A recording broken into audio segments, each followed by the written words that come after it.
Oh, they're eating Durian. Should we get one? Gloves on. Should we get one? They're over there.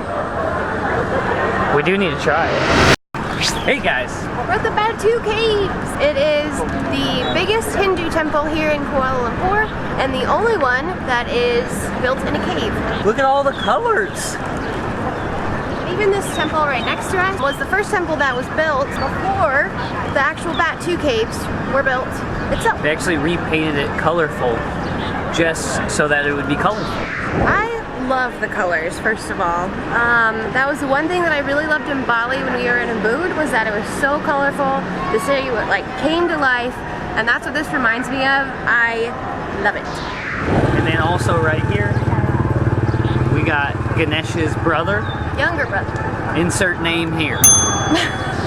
Hey guys, we are now underneath the statue, and now that we're underneath it, you just feel like the sheer mass size of it. This thing is huge.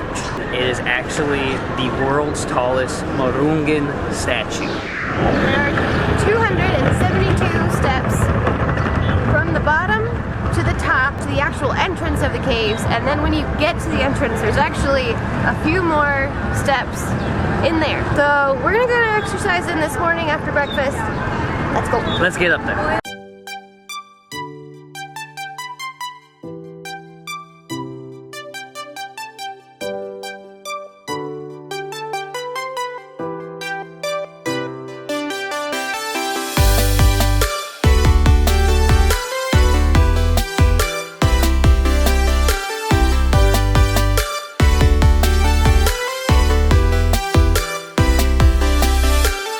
We made it, guys. I'm a little winded, but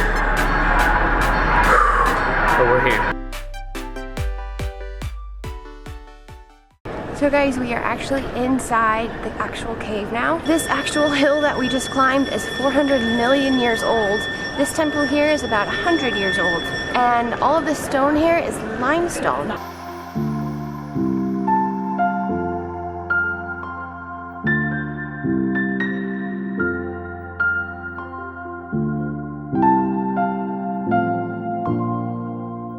Batu Caves, pretty remarkable. Once in a lifetime. It's an incredible temple inside, and these different structures within bring all the color of the Hindu religion into this cave, and it's kind of remarkable to see. I think it's pretty unique that they decided to put this, temple within this cave.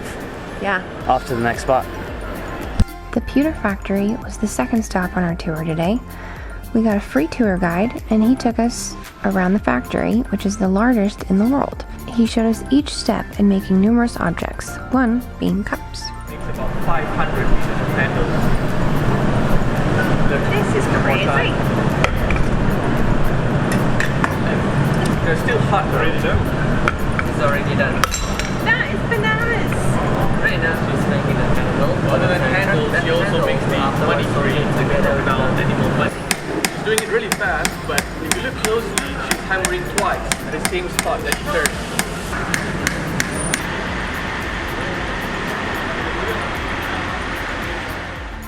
We visited Tun Abduk Razak Heritage Park today as well. It's one of the biggest urban parks in the city center, established in the 19th century. The main road leads through Lake Gardens to Tun Abdul Razak Memorial, named after the country's second prime minister. He elected to have a memorial crafted for the country's soldiers who had died in service. Even deeper into the gardens is the Asin Sculpture Garden, established in 1987 for the 20th anniversary of the Association of Southeastern Nations. It contains numerous public art installations from renowned artists from Singapore, Malaysia, the Philippines, Thailand, and Indonesia. Alright guys, we're here. This is where the Sultan lives, King of Malaysia. They rotate kings every 5 years from the 9 royal families. So one family will have it, and then they won't have it again until 45 years later. Up behind me is the King's Palace. Unfortunately, we can only go up to the gate. Can't get inside, but let's go check it out.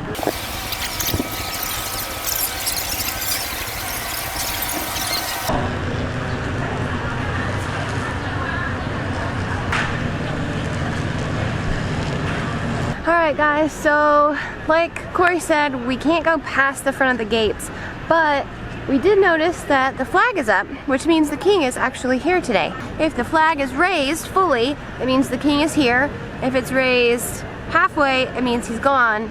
And if it's not raised at all, it means that the king has died. We are in the midst of royalty. I almost feel like we're in London when the queen's here.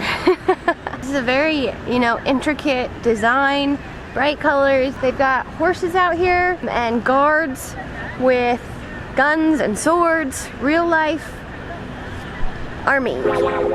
Hi there from Kuala Lumpur. This was our second day exploring this incredibly amazing city, and we were finally able to tour around a little bit more, and we got to those colorful stairs of the Batu Caves today, which was one of my favorites. We got a tour guide actually that was incredible. He took us around, drove us all over the city to spots like the Petronas Towers and the KL Tower and numerous different temples. Told us a lot of great information about Kuala Lumpur and just the city in general. I like this city a lot. Multiple things that remind me of New York City and even some in LA. The highways are just lined with jungle, and it reminds me of some of the highways in LA that have greenery all along. And then New York City, just because the skyscrapers, the buildings are huge. It's a built-up city. So different from where we were in Bali, where they didn't really have a city. It was, you know, it's island time. And so this was very different. It was cool to get out of island time for a while and explore this incredible city because there's so much to it. We're looking forward to maybe heading out tonight and doing something fun and creative. You know, maybe seeing the mix of these different cultures between Chinese and Indian and everything that kind of creates Kuala Lumpur. It's our last night in Kuala Lumpur. We are heading back to Bali tomorrow. So much to do, so little time. But yeah, today was a great day. We really enjoyed everything that this city had to offer. Hey guys. Hey, we are hitting the Golden Triangle area of Kuala Lumpur. We're hitting the bar scene. We're gonna hit some street food. And it's already looking crazy, and it's just begun. And it's Sunday. Imagine Friday. Yeah. So we're out here looking for some street food. It's hectic. Let's go.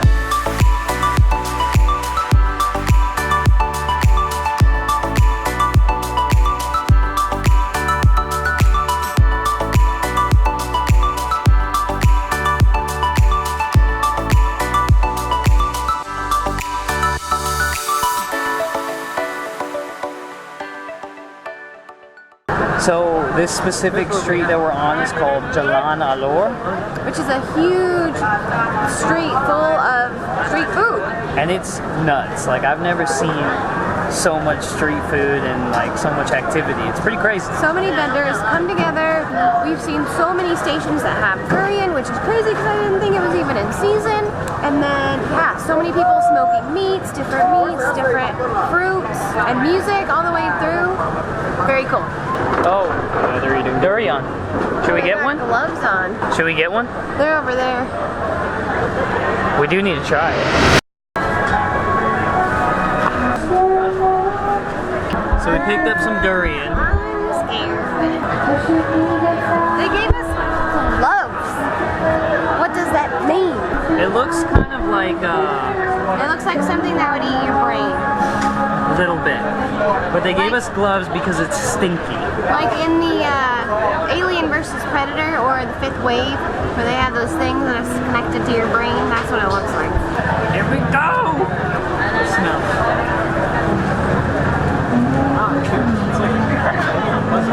It's not bad. It doesn't smell good. It's like 75% plus 25%. So, Oh God!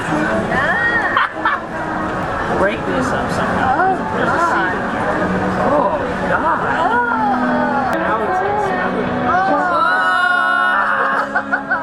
I smell it now. It's pungent. We broke the skin and now it's super smelly.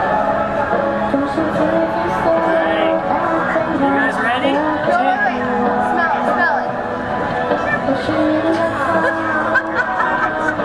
I don't call it the smelly fruit for nothing. Cheers.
wash this down with, my eyes are watering.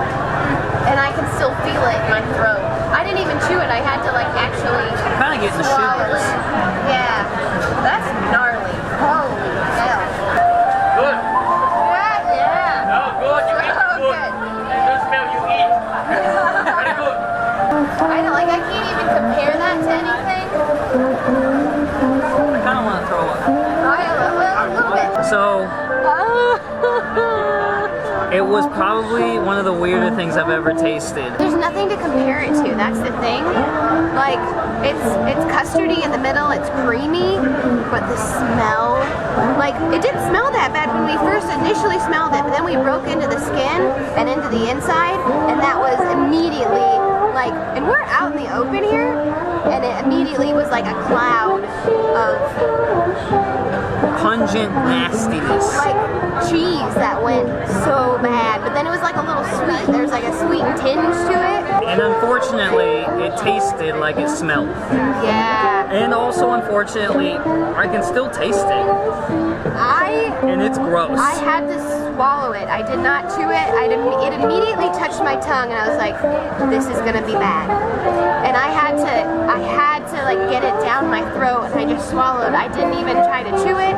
It was nothing. I was like, "Just get this out of my mouth without spitting it back up." But we said we were gonna try it, and we did. Poor choice. Alright guys, as soon as we've gotten here, it is time to leave. Kuala Lumpur has been great to us, and it's been an adventure. We are heading to the airport in the next 5 minutes. Off back to Bali for another couple weeks before we move on and explore new places again. If you enjoy Kuala Lumpur, please give us a like and be sure to subscribe. We'll catch you guys on the next episode.